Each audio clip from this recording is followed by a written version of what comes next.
Boa noite, tudo bem? Tudo bem com você? Tudo ótimo. Você está todo confortável aí, numa cadeira toda fofinha, que coisa boa. É verdade, é verdade. Muito bom, Vamos batendo um papo aqui enquanto o pessoal entra, né, Rogério? vamos esperando, vamos aguardando. Rogério, vou aproveitar aqui para a gente falar agora no início, enquanto a Hum, turma está chegando aí, daqui a pouquinho eu faço as apresentações formais. Nós teremos uma outra live do grupo da direção do Instituto aí. Você traz para a gente a data e o tema aí? sim, nós temos uma live no dia 22 de janeiro, né, de 2025, quarta-feira, às 19h30, e o tema é muito interessante. Psicologia da evolução possível ao homem. É do Uau! Ospem, né? Um tema maravilhoso, onde ele faz uma série de conferências que foram transcritas para esse livro, né? E ele faz uma leitura dos sistemas tradicionais de psicologia. Eu acho muito rico, um livro maravilhoso, vale muito a pena, com certeza. Que bom. Rogério, vamos aproveitar para calibrar o som. Eu não sei para os demais, para mim aqui seu som está saindo muito alto. Você está com dois Vou, microfones? não, vou baixar um pouco aqui, ver se melhorou. Melhorou. Para mim tá bom agora. O Tá. pessoal pode ir colaborando aí com a gente também, tá? Tô vendo que tem um pessoal interno aí, vai nos ajudando a falar aí como é que tá a altura do meu som, do som do Rogério. O Exatamente. Fabrini, eu estou vendo que ele está colocando aí para as pessoas também, né, nos comentários sobre a live, e nós teremos o estudo de um livro maravilhoso no segundo semestre. Esse vai ser, gente, sequenciado. Esse livro, Frequência Maravilhoso. Vibracional. Esse livro é de uma profundidade incrível, um livro difícil de ser lido sozinho. Então, nós iremos trazer às quartas-feiras, no segundo semestre. Obrigada, Nayara. Nós traremos alguns estudos aprofundando um pouco sobre essa questão das vibrações, das energias e das frequências, que é o estofo do universo, né, gente? É tudo que nos ajuda a ter uma compreensão da realidade. Se a gente não compreender, como já dizia Tesla, que tudo no universo está relacionado à frequência, energia e vibração, nós viveremos dentro de uma bolha, que é o que acontece com a maioria. Então, nós iremos destrinchar o conteúdo desse livro. Hoje, nós vamos falar sobre esse livro aqui, Os 5 Níveis de Apego, do Dom Miguel Ruiz Júnior, tá? Para quem está chegando agora, eu vou mostrar mais adiante também. É um livro curtinho, tá? É uma leitura mais simples, mas de um tema de uma profundidade incrível, um tema que é responsável pelas nossas prisões, por aquilo que nos impede de sermos as pessoas que já gostaríamos de ser, tá? Então, eu vou aproveitando para ver aí, já temos um número de pessoas aí, boa, Rogério, vai me ajudando a olhar aí. 17 pessoas, 18 agora. Legal. Nós não vamos atrasar muito, alguns minutinhos é natural, né, gente? Quem trabalha e precisa deslocar tem uma certa dificuldade com esse horário, e a gente tem sempre uma preferência no Instituto por fazer as lives às quartas-feiras, porque é um dia menos concorrido. A segunda-feira é bastante cheia, de quinta em diante as pessoas já estão cheias de compromisso. Então, a quarta-feira tem sido um dia aí consagrado aos estudos, tá certo? Pessoal, aproveitando para dar alguns recadinhos aí na entrada. Nós teremos agora, começando dia 14 de fevereiro, mais uma turma da pós-graduação em Psicologia Transpessoal na modalidade presencial. Estamos com uma turma bem volumosa em andamento. Estamos com mais 2 turmas online, que na verdade não é online, é uma modalidade híbrida, onde as pessoas fazem 15 módulos online, uma vez por semana, na sexta à noite e no sábado, ocorre uma vez por mês, e em 3 vezes, em 3 módulos, Eles são presenciais no Instituto para que as pessoas possam fazer as vivências, para que possam fazer uma imersão, para sentir muito daquilo que é trabalhado ao longo desses outros 15 módulos. Teremos também a agenda de janeiro e de fevereiro, está tentadora. As pessoas estão tendo que escolher o que vão fazer. Teremos o maná das frequências de brilho, algo imperdível, porque é uma transformação a nível celular, gente. É um meio da gente trabalhar as nossas questões que acabam resultando em adoecimento físico, que muitas vezes estão ligados aos nossos sistemas de crença, aos traumas da nossa criança. Então, é um trabalho profundo de orientação dos pleiadianos e que vai ter, depois de muitos anos, parece que houve só uma vez que aconteceu o Maná no Instituto no passado, e agora a Luz das Estrelas, a Mia Ribeiro, estará conosco em janeiro, trazendo essa vivência de quinta a domingo, se eu não muito me engano, vai ser no dia 15 de janeiro, e olha, eu já fiz, eu tive que ir em Maceió para poder fazer, e nunca mais fui a mesma, então eu super recomendo. Temos aí dia 7 de fevereiro, Mãos de Luz, né, Rogério? Sim. Quer falar um pouquinho para a gente? Curso com a Lúcia. Com a Lúcia Ribas, né? Um curso muito interessante, muito prático, muito produtivo para principalmente terapeutas, mas também para quem quer aprender a cuidar de si, do seu campo energético, né? a conseguir ter mais equilíbrio. São ferramentas, são exercícios, são práticas que nos ajudam muito a buscar o equilíbrio e ter condição de atender e também para cuidar de si próprio. É um curso que vale muito a pena. Eu já fiz uns 2 módulos dela, foi muito, muito produtivo. E esse curso, gente, é com base no livro Mãos de Luz, da Bárbara Brennan, né? Que tem uma trilogia maravilhosa, é Luz Emergente, Mãos de Luz, esqueci o terceiro, mas são livros de uma profundidade incrível. E são recursos terapêuticos que os futuros terapeutas ou os atuais poderão utilizar no consultório. Temos o Maestria, que é um curso muito voltado para a área profissional, para nos ajudar a ter uma compreensão mais profunda de propósito, para entrarmos em contato com as nossas dores, com as nossas sombras e aprendermos a diluir. É um curso para iniciante nas questões vibracionais, e muitas das pessoas inscritas, já tivemos notícias, são profissionais, alguns deles clientes meus de coaching, são profissionais de nível de gestão, mas também para qualquer pessoa, profissionais liberais, ele traz muito benefício para os nossos relacionamentos. Será no dia 20 de fevereiro uma imersão de quinta-feira a domingo e são poucas vagas. Temos também, pela primeira vez, a trilha infantil. É uma trilha onde serão trabalhados os 4 elementos, ajudando as crianças a desenvolver desde cedo a espiritualidade, em contato com a natureza, com uma ecologia profunda, tirando um pouco as crianças das telas, para que elas possam fazer vivências. A Fernanda e o Fabrini estarão conduzindo dia 7 de março esse grupo. No finalzinho, a gente dá mais uma passada, né, nesses recados, mas a gente quer honrar as pessoas que chegaram aqui, então eu quero apresentar para vocês meu companheiro de vida aqui, Rogério Pimenta, que de Pimenta não tem nada. Pimenta deveria ser o meu sobrenome.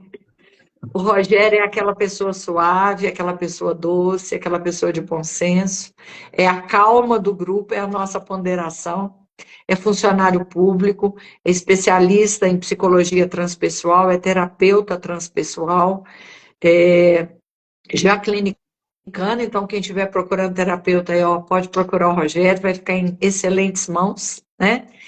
E vou pedir para o Rogério que inicie aqui para a gente, né? Eu acho que a maioria das pessoas me conhecem, eu sou a Fátima Ferreira, nós dois fazemos parte da direção do Instituto Renascer da Consciência, uma instituição que há mais de cerca de 34 anos, oferece pós-graduação em psicologia transpessoal, além de diversos outros cursos vivenciais, todos eles voltados para o autoconhecimento, para a expansão da consciência. Estamos aí já há 5 anos à frente da direção do Instituto E é um lugar que vale muito a pena para quem não conhece ir lá conhecer. Está todo revitalizado, com instalações novas, uma sala de meditação nova. Então, eu peço a vocês, por favor, que entrem depois no site para poder olhar, entrem aí no Instagram, entrem em contato com a secretaria para tomar conhecimento dessa agenda e estar conosco lá em janeiro e fevereiro. Vou passar a palavra para o Rogério. Boa noite. Boa noite, Fátima. Boa noite a todos, agora oficialmente. Pois é, o tema é muito rico, né? Falar de apego, nós conseguimos ter percepção dos nossos apegos? Muitas vezes isso é difícil, porque o apego tem um apelo emocional e psicológico muito forte. O objeto de apego, ele normalmente ele é fruto de algum trauma, alguma vivência, alguma questão, assim, né?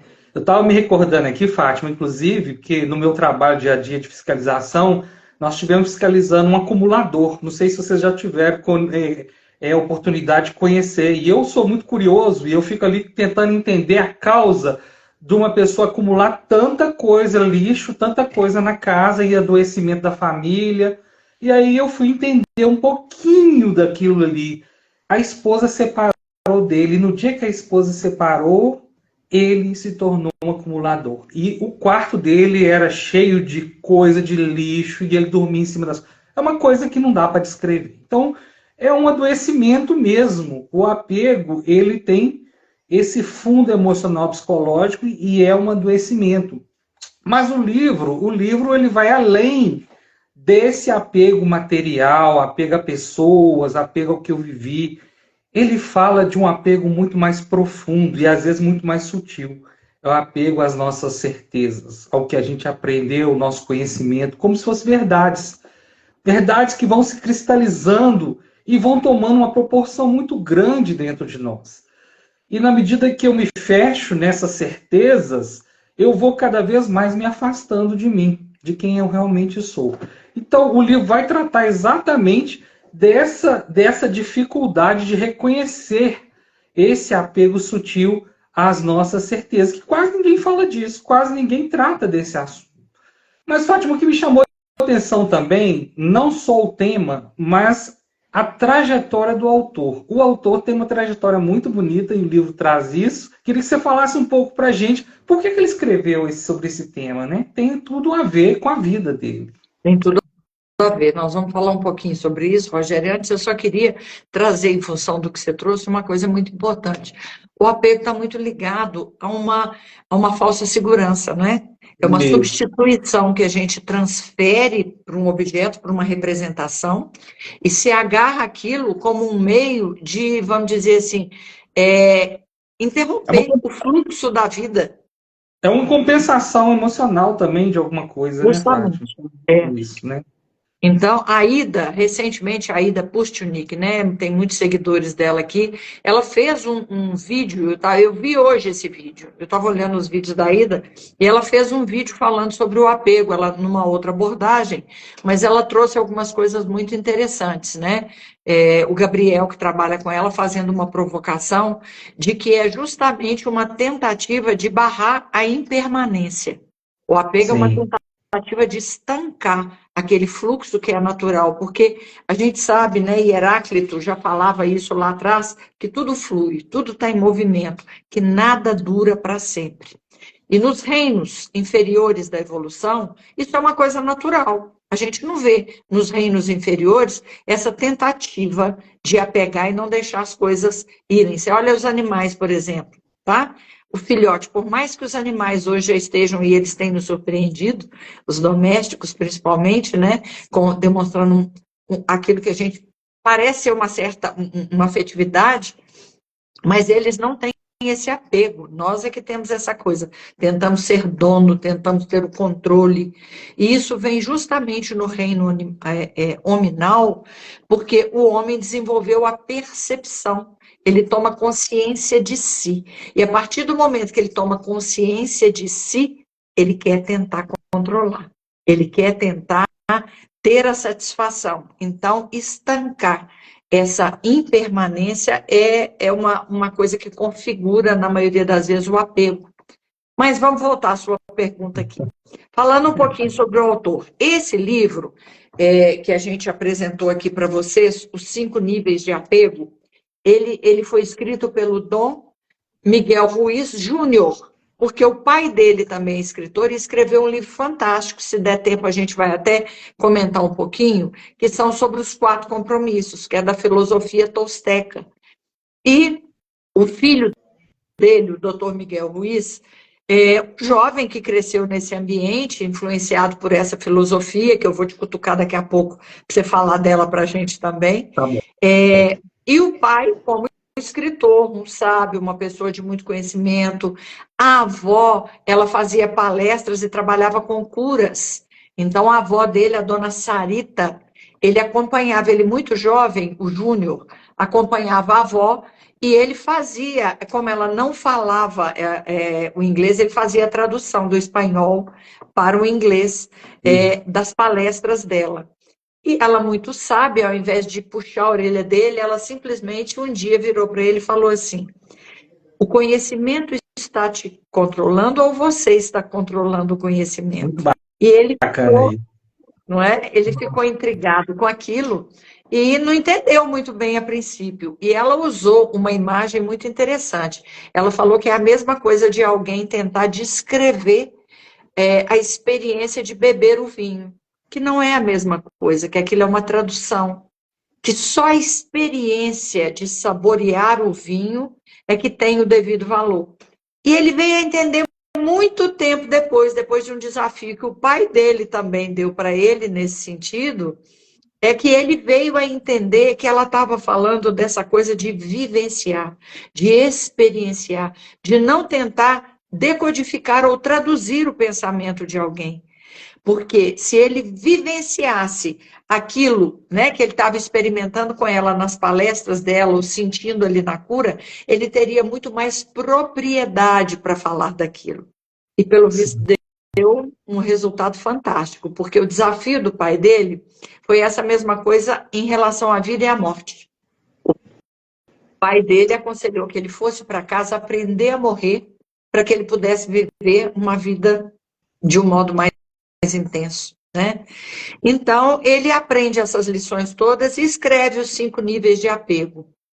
Eu falei ainda há pouco que eu ia te pedir para falar um pouquinho da filosofia tolsteca, porque isso fundamenta a base tanto dos 5 níveis de apego, como dos 4 compromissos, e a gente vai ver que essa é uma filosofia que permeia muitas das religiões, ela permeia muito daquilo que a gente tem como conhecimento perene.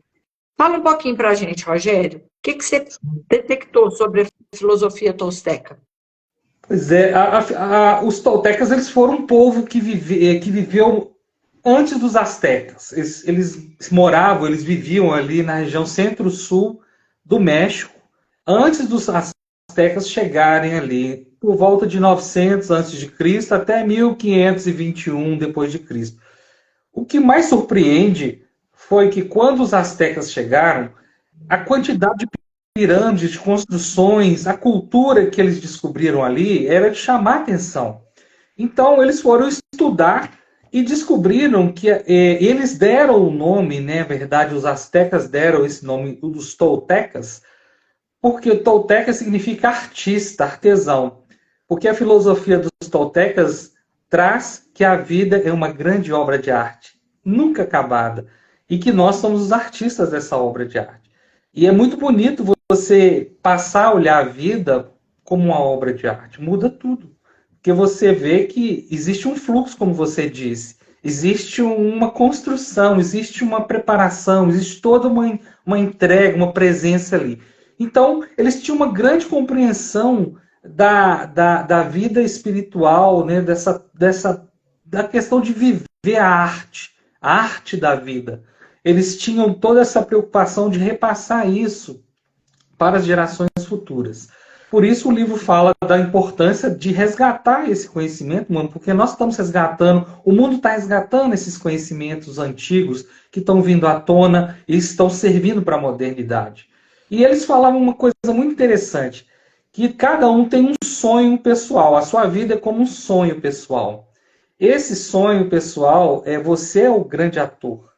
E juntando todos os sonhos pessoais, nós temos o sonho do planeta. Então, o sonho do planeta é composto pelas nossas intenções e as nossas escolhas. Olha que interessante. Tudo isso mostrando que há uma conexão, uma unidade nisso tudo. É muito rico ver isso tudo, porque eles trabalham também a questão de não fazermos tanto drama da vida, né? Vivermos mais o momento, podermos sentir o fluxo da vida, e sair um pouco do que a gente está vivendo hoje na modernidade, que é muito intelecto, muita razão, muito ego e pouca subjetividade, pouca criatividade, pouca intuição. E nós precisamos retomar esse lado direito do nosso cérebro que faz muita falta para a gente poder saber viver melhor, ter melhor condição, mais qualidade de vida. Isso é uma coisa que viver com mais autenticidade, o ser humano precisa trabalhar mais isso, todos nós, porque isso é uma condição de saúde e de felicidade. Ô, Rogério, Mas, olha que interessante. Você está comentando essa questão da arte, por exemplo, né? A Unipar trabalha muito com isso, filosofia, ciência, religião, arte, né? isso, Porque exatamente. isso é uma coisa extremamente importante. Então, essa visão da arte e essa visão do sonhar também, da vida como um grande sonho, a gente vê que Jung já trazia isso, né? Quem Trazia. olha, quem olha para fora, dorme, quem olha para dentro, desperta. Então, justamente de que aqui é tal Matrix, né? Que a gente está aqui vivendo aquela coisa formada, essa coisa do sonho coletivo, é muito interessante realmente da gente perceber. Então, não é um pensamento isolado, é um pensamento que permeia muitas daquilo que fundamenta muitos dos conhecimentos antigos e modernos. Sim, Interessante. e que cabe muito na vida moderna.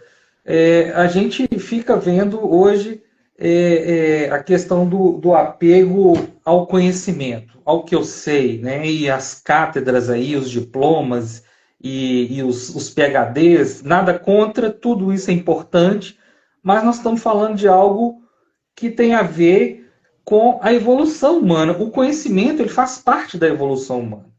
Mas aí eu fiquei pensando uma coisa, Fátima, que eu queria que você comentasse. Faz parte da evolução humana o conhecimento, mas está se tornando um aprisionamento, está se tornando uma limitação. A crença, né, essa conexão, esse apego às crenças, a essas verdades, está causando uma certa involução. Você concorda com isso? Como é que você vê isso?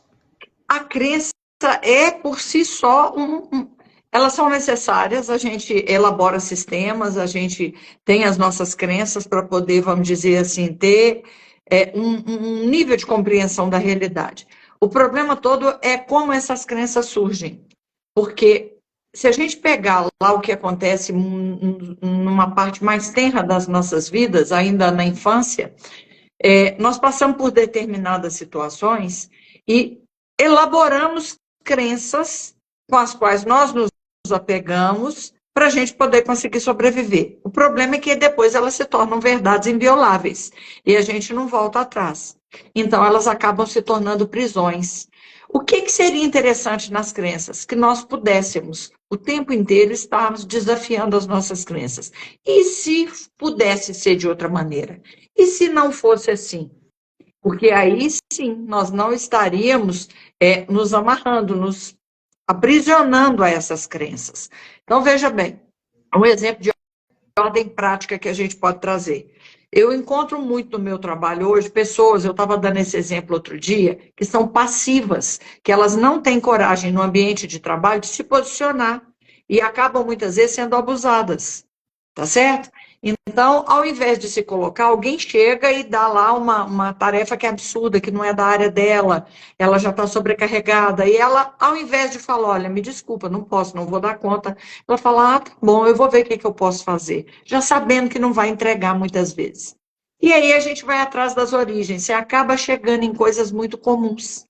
Como que isso começou? Numa crença de que se eu enfrentar, se eu for verdadeiro, eu vou deixar de agradar, eu vou deixar de ser aceito. Essa é a crença. E com essa crença você se moldou.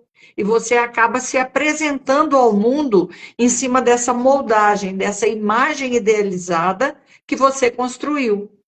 Mas onde que isso começou? Quem fala muito bem sobre isso é o Louis Bourlamarque, ele fala no livro Flua, ele menciona o seguinte, isso tudo começou num pacto, e o pacto vem de uma experiência, ele não vem de uma elaboração mental. Então, por exemplo, aquele sentimento, às vezes, de não pertencimento ou de não acolhimento que a criança experimentou, o medo da rejeição é que fez ela elaborar aquela crença com a qual ela se apegou e construiu, de certa forma, sua identidade. Então, quando isso vem, às vezes, para o consultório para a gente trabalhar, a gente tem, normalmente, por premissa, trabalhar a desconstrução da crença. E o resultado é limitado, porque tem algo que veio antes da crença. Esse algo foi esse pacto que foi firmado. Então, o que é necessário? Ajudar a pessoa a chegar em qual o pacto que está subjacente a essa crença. E como que eu preciso chegar a essas crenças? Basta olhar os hábitos, os padrões de repetição que você tem na vida de algo que você não gostaria que fosse daquela maneira, de algo que não está te fazendo bem. Comece a observar esses padrões. Qual é a crença que está alimentando esse padrão comportamental? Então, por exemplo, hoje em dia está todo mundo falando muito em abundância, em escassez, não é isso? Muitas famílias têm aquela crença assim, você me conhece, eu erro muito nos ditados, então você me corrige, né? Mas esse acho que não tem erro, não. Antes um pássaro na mão do que dois voando, não é isso? Você vai olhar as famílias repetirem isso tantas vezes que as pessoas aprenderam, então elas deixam de usufruir do dinheiro, que é uma energia que movimenta. Você não tem que ficar guardando a vida inteira, às vezes deixa de viver coisas importantes. Nem 8, nem 80, né? E dessas crenças familiares, muitas vezes herdadas, nós vamos repetindo esse padrão.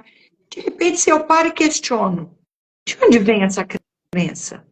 E se eu puder experimentar fazer diferente e quebrar isso que na minha família se tornou algo que aprisiona as pessoas, impede delas usufruírem tudo que poderiam.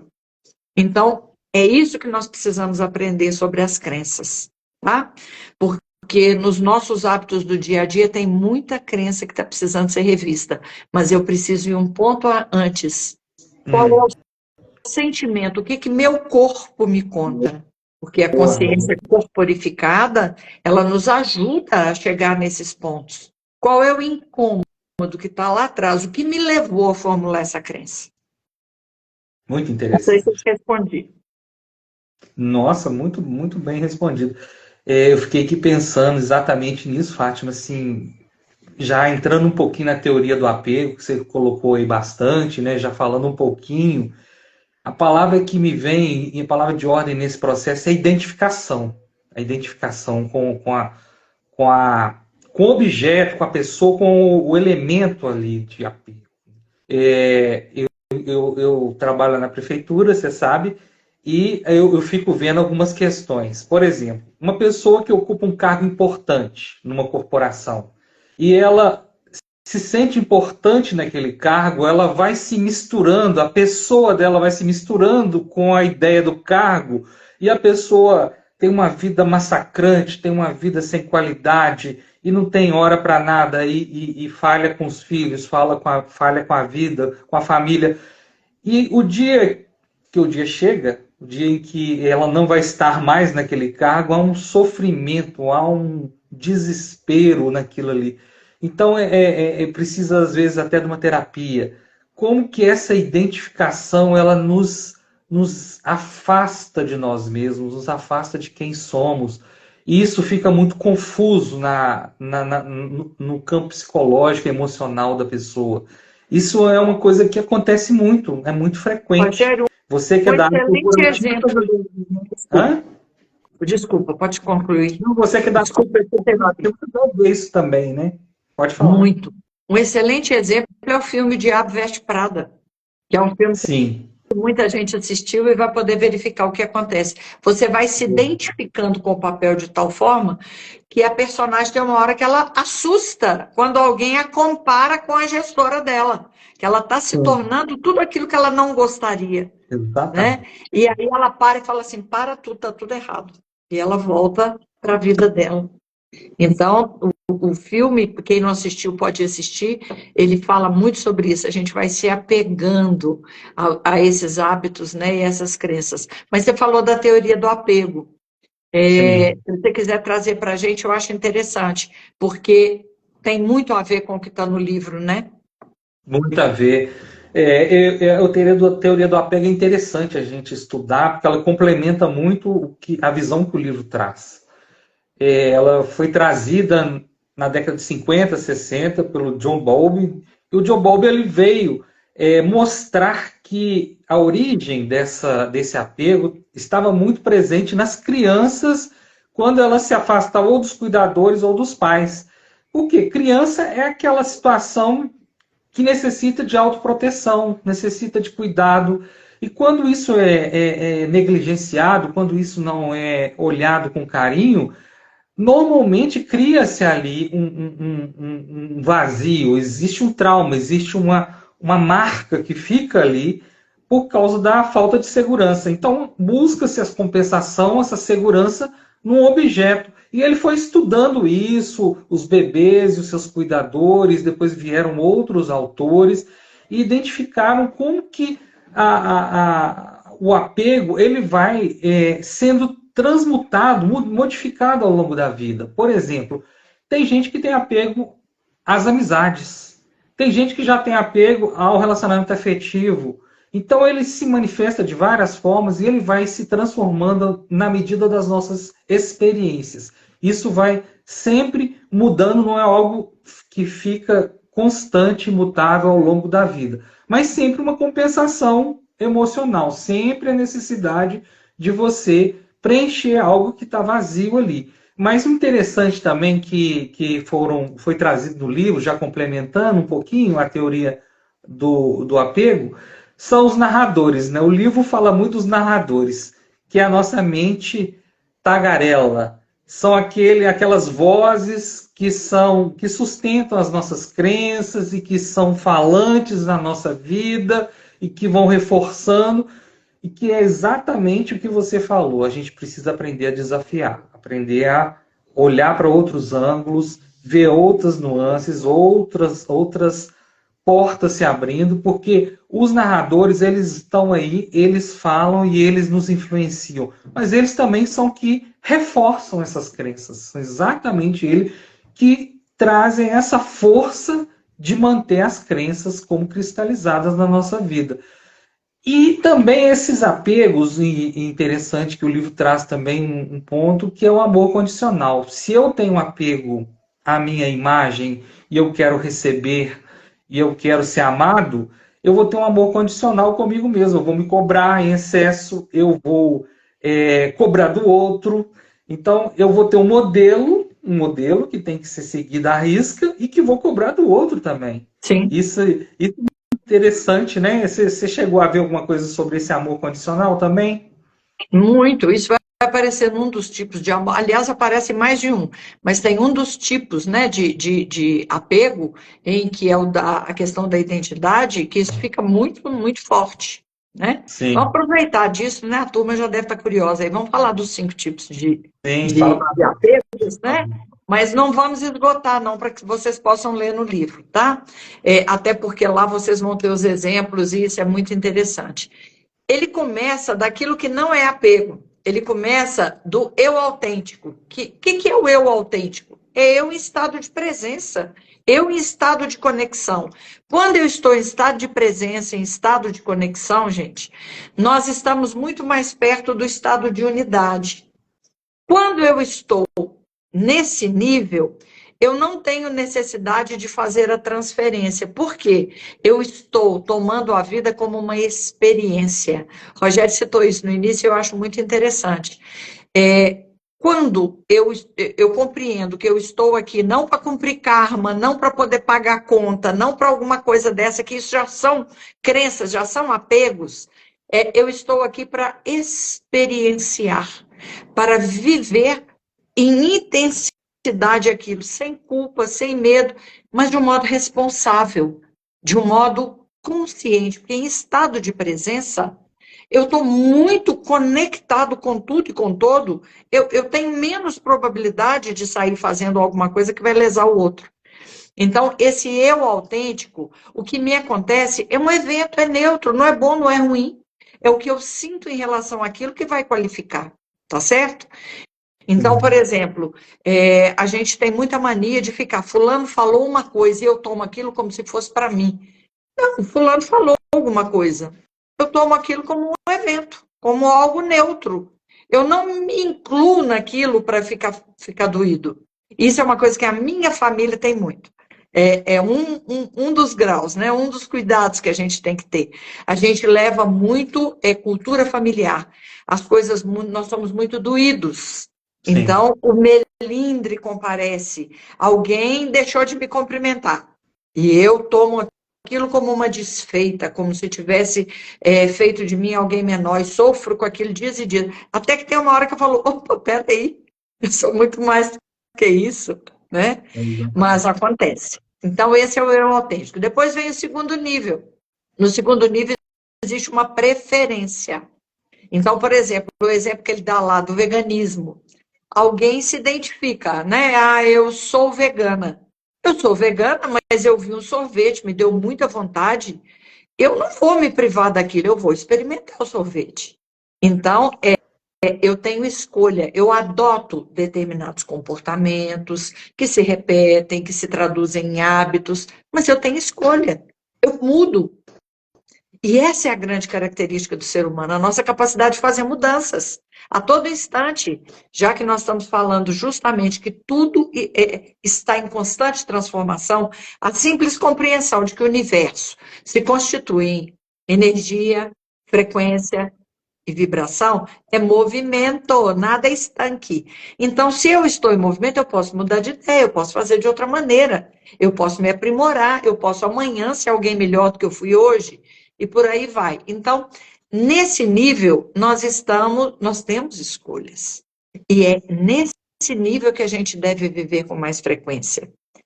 Só que aí vai graduando, né? Aí vem o terceiro nível, que é o nível da identidade, que foi esse que nós falamos. Eu começo a colocar condicionantes na história. Então, por exemplo, eu adoto, vamos usar aqui o caso do veganismo que eu estava falando. Eu adoto o veganismo, tá? Mas ainda tenho uma relação de consciência com quem eu sou e com aquilo que eu estou fazendo. Mas eu ainda consigo separar as coisas. Por exemplo, vamos pegar a época do movimento hippie, tá? Eu podia me identificar com as músicas, eu podia me identificar com algumas das teorias, das crenças que foram trazidas, mas nem por isso eu tinha que virar bicho grilo, deixar o cabelo, né, não tomar banho, viver na rua, fazendo miçanga, aquelas coisas todas. Então, no nível de identidade, eu ainda consigo ter uma certa separação, tá? Sim, Eu sim. consigo ter a noção de quem eu sou, mas já está começando a ficar um pouco mais difícil. Todo mundo que frequenta um pouquinho mais minha intimidade já vai saber que eu sou vegana, porque eu faço questão de deixar aquilo muito bem demarcado. Então, vão criando forças. As imagens já começam a ficar enevoadas, assim, tá? Elas vão ficando realmente bem próximas. E aí vai para o quarto nível. Aí a coisa já começa a pegar. É o nível da interiorização, porque nesse nível acontece uma espécie de domesticação. É onde entra o que você citou aqui, as narrativas. Nós estamos vivendo muito isso no nosso momento atual, principalmente nessa polarização política aí, tem as narrativas. Eu faço tanta questão de viver de acordo com aquilo que eu não escuto mais o que você está falando. Eu estou preocupada com o que constitui para mim uma narrativa. Eu paro de prestar atenção. E se aquela pessoa que ele está falando, ela deve ter um lado bom, porque tem tanta gente que também admira, tá certo? Nas últimas eleições, nós, dois lados, estávamos muito nisso. né? O mundo está muito polarizado. Isso faz parte do nível da evolução que o planeta está passando, né? Tem uma hora que polariza tanto porque está prestes a dar a virada do avesso, não tem jeito. Isso. Então, nesse ponto, a gente adota muito discurso. É a hora que a gente começa a falar demais, a tentar ter um poder de convencimento incrível, e aí a gente começa a ficar chato. Porque as pessoas já começam a notar que eu já estou misturada com aquelas ideias que eu quero defender. Dali para frente é um pulo. O fanatismo, que é o quinto nível, que é o nível mais grave. No fanatismo, tudo que não esteja alinhado com a minha crença não serve, não é verdade. Eu vou tentar desconstruir, eu vou invalidar, tá? E eu vou fazer questão de, aqui eu passo a viver muito, começa lá no nível da interiorização. As religiões têm muito a ver com isso, a política tem muito a ver com isso, os grupos começam a ficar mais fechados, começa a haver pouca troca, e aí começa a haver adoecimento. Porque para haver crescimento e evolução tem que ter diversidade, tem que pensar diferente. A gente está vendo isso hoje ao contrário. Aquela chamada, aquelas narrativas para as classes minoritárias virou discurso. Se você não pensa igual hoje, você é banido. Então, hoje, se eu quero hoje defender alguns valores, porque isso é um direito, né? Nós não estamos inviabilizando todas as crenças, porque senão a gente também se perde nisso. Eu preciso acreditar em algo.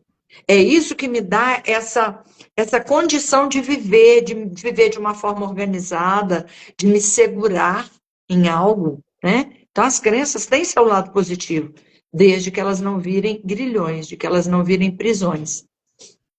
Uma das coisas, a hora que você estava falando da desidentificação, o nosso nível de sofrimento, ele é proporcional ao nosso nível de identificação com alguma coisa. Exato. Quanto mais eu estou identificado, um relacionamento, um casal de namorados termina o namoro. Tem gente que quase morre, na maioria das vezes é identificação. Nem era aquela coisa toda maravilhosa, aquela relação. A pessoa vivia se questionando se era aquela pessoa mesmo, às vezes, que ela queria para o resto da vida. Mas uma vez que houve ali uma quebra, ela está identificada com aquela outra. Então, gera um sofrimento atroz. Isso gera, inclusive, teias invisíveis. Hoje se fala muito em divórcio energético, né? É preciso trabalhar energeticamente para você desfazer esses fios que o mentalismo, essa identificação exacerbada, cria. Não só com a gente, mas até em relação ao outro. Sim. Os adoecimentos vem os adoecimentos a partir do campo energético desregulado. Claro. Imagina isso para lidar com perdas, por exemplo, no caso da perda de um ente querido, da morte.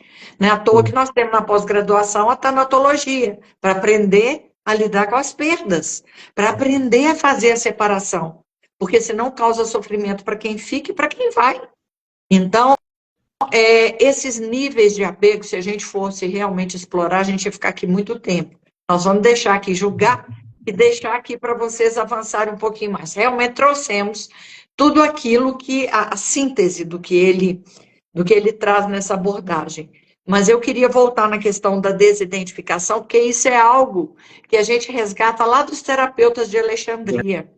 Pela manhã, eles gostavam de acordar, contar os seus sonhos, sim, por causa dessa fundamentação, né? A vida é sonho também. Quando eu olho para dentro, eu desperto. Então, eles iam contar seus sonhos em grupo ali, para aquele grupo mais próximo, para a sua família, o grupo social mais próximo. E outra das coisas que ele trabalhava era essa desidentificação com aquilo que está me gerando sofrimento. Porque eles já entendiam que o apego é o que nos traz dor. Então, eu queria propor para as pessoas que estão aqui conosco, Rogério, para nós dois também. Sim. Onde está o meu sofrimento hoje? O que me faz sofrer? O que está me fazendo acordar no meio da noite? Às 3 da manhã, às 4 da manhã, que é o horário, assim, ótimo para isso. Qual que é a primeira coisa que eu penso quando eu acordo, a última que eu deito? Esse é o objeto para o qual eu estou transferindo algo daquela relação de segurança. Eu estou estou inseguro e faço uma transferência ali. Vamos procurar ver o que tem além disso, porque eu sou além disso tudo que me faz sofrer. Como que eu faço para ir para dentro e perceber que há uma instância que é muito maior do que essa identificação que está trazendo essa algema, esse aprisionamento? Então, Sim, essa é uma pergunta que a gente precisa se fazer. muito, muito oportuna essa fala sua final aí, porque eu fiquei pensando muito num fato que eu presenciei. Eu estava num lugar muito bonito, as pessoas estavam ali, tinha uma energia maravilhosa, mas as pessoas não viviam aquele momento. Elas ficavam tirando foto e preocupadas se tinha rede, se postava e perdia a vivência daquele momento. Então, experienciar é o que a gente veio fazer na Terra. É ter experiências. E não tem certo e errado. Tem o que é bom e tem o que vai melhorar. E nós precisamos entender esse processo. E ter mais subjetividade, estar mais perto do nosso coração, mais perto da autenticidade, do que a gente realmente é, da nossa essência.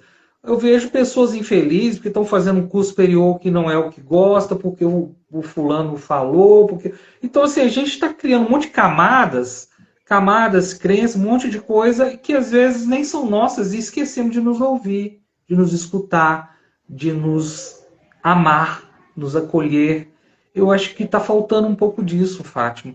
Essa vida conturbada é muito em função de não termos pausas, não termos momentos para fazer essa interiorização que você falou do despertamento interno. Até o Instituto proporciona muito isso. Os Muito. cursos proporciona, né? A maioria desses cursos, né, que nós falamos no início, que eu quero até resgatar aqui, uma das coisas que acontece lá é a falta do telefone. Ele é para uma Isso. emergência e olha lá, as pessoas não têm acesso, justamente para propiciar que você entre em contato com você. A gente tem feito, inclusive, campanhas nas turmas, para que as turmas não vão para lá como uma pós-graduação qualquer, onde você está ali batendo papo na algazarra, não, ali é um lugar de interiorização, para você sentir, porque quando você para resgatar os momentos importantes da sua vida, são os momentos que você viveu experiências. As recordações que vêm são daí. É aquilo que você Sim. vivenciou, aquilo que te trouxe para mais próximo do seu eu autêntico, né? Que você percebeu aquilo com neutralidade e contentamento na maioria das vezes. Então, o Instituto realmente é um lugar mágico por isso, por nos propiciar entrar em contato com o silêncio, entrar em contato com as nossas vivências, com as nossas experiências. Rogério, tem mais alguma coisa? Esquecemos de falar alguma coisa? Eu acho que eu só queria, como já encerrando a minha parte, dizer que a vida é muito rica. A vida, ela traz o tempo inteiro sinais, mensagens, e nós estamos muito distraídos. E quando você faz esse processo da interiorização que você falou, você consegue ficar mais atento ao que acontece à sua volta. A contemplação, a observação, o silêncio. Nós precisamos dessas pausas. E essas pausas são um fator de saúde, de sanidade mental mesmo para cada um de nós. Cada vez mais eu vejo o Instituto trazendo saúde e abrindo as portas para essa A oportunidade. gente fica triste, às vezes, quando os alunos vêm cobrar um nível de aprofundamento de conteúdo, não entender a proposta, né? Embora o conteúdo seja importante, a gente procura trabalhar com o que há de melhor, Sim. mas eu vivenciei uma experiência uma vez, eu tinha que fazer uma palestra, e eu preocupei tanto com o que eu ia falar, com como eu ia falar, que quando eu saí de lá, eu falei, gente, eu acho que não houve conexão. Eu estava tão preocupada, tão identificada, que eu deixei de sentir o campo. Olha Eu só, deixei de sentir as pessoas, a demanda delas ia numa outra direção. que Então, coisa interessante. é extremamente importante a gente, muitas vezes, se preparar, sim, mas chegar lá e sentir. Lembra o que o Roberto Crema faz quando ele chega diante de uma audiência, muitas vezes, olha nos olhos, sente, escuta o passarinho que entra na sala, a borboleta que bate uma asa, e depois daquele incômodo silêncio, para muitos que estão muito no mentalismo, ele fala, eu te vejo, Maravilhoso. eu te sinto. E a gente está precisando mais de momentos assim. né? É. Rogério, obrigado, uma delícia bater papo com você. Fica Muito leve. bom, viu? Fica leve. Eu queria aproveitar aqui, gente, né, encerrando a minha fala também, convidar quem chegou depois, que janeiro e fevereiro, a agenda do Instituto está tentadora. Isso aqui não é propaganda para vender curso, é para que pessoas que não fizeram tenham oportunidade. Tem cursos que dificilmente serão oferecidos por aqui tão cedo. Um deles é o Maná, que vai ter com a Luz, né, facilitadora de frequência de brilho, em 15 de janeiro. Procurem se informar. É um curso que trabalha a nível celular, vai alterar sua frequência vibracional, expandir consciência de um modo que a gente não está acostumado. As frequências vieram para ficar. É um trabalho dos pleiadianos. Tem a pós-graduação em psicologia transpessoal, totalmente remodelada a cada turma que começa, com temas como neurociência, tanatologia, ciência moderna e diversos outros, começando em 14 de fevereiro. Temos uma maestria, que é uma imersão de autoconhecimento para entrar em contato com a natureza, para entrar em contato com esse espaço de silêncio, para sair de lá com uma clareza de propósito muito maior do que entrou e saber o que eu estou fazendo na vida. É isso mesmo que eu quero? Com o que eu estou identificado? O que está me limitando? Como que eu faço para abrir mão disso? E temos a trilha infantil. Quem tem filho, reserva a data de 7 de março. Leve as crianças para desenvolver uma ecologia profunda e espiritualidade, para evitar que no futuro vocês tenham que estar buscando outro tipo de ajuda. Eu queria agradecer a todo mundo que esteve aqui com a gente, tá? Lembrar que nós teremos em janeiro uma outra live de um tema bastante interessante, que acompanha aí o @IRConsciência, e entre em contato com a secretaria para mais informações, se for preciso. Gratidão, gente. Boa noite. Um beijo grande para vocês todos. Boa noite.